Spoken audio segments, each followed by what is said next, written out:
Let's move on to the next topic on our list, sets. In this video, we're going to have a look at sets. The set interface is also a core interface in the collection framework. And it's used to store a set of elements, where each element is unique. This is the main difference with the list that we've just seen. The list can contain duplicate items, a set cannot. There's another important difference. Elements in the list can be retrieved by their index. The set is unordered and the elements don't have an index.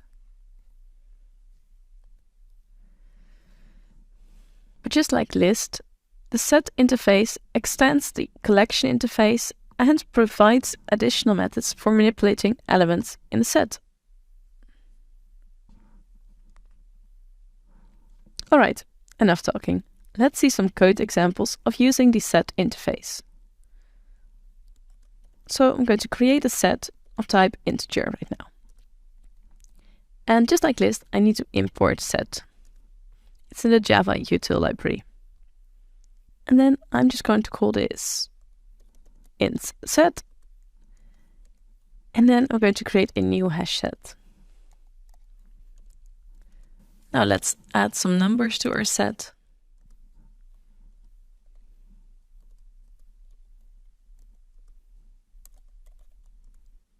And let's actually add the number 10 twice, because as I mentioned, it can only have unique values. So you can guess what happens if I'm going to be adding it twice. And then I'm going to print the set.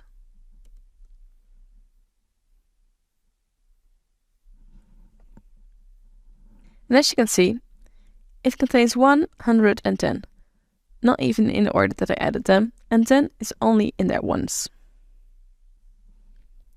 In this example, an instance of the hash set is created, which implements the set interface.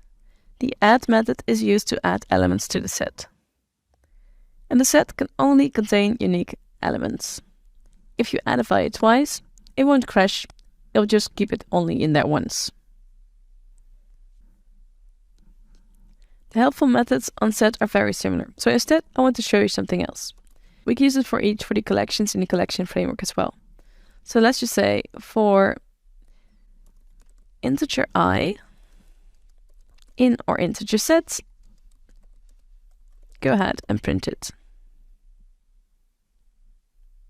And this will now go ahead and iterate over the elements of the set and do the specified action, which is in this case iterating. Alright, all set to work with sets. Next in line is the video on the queue interface.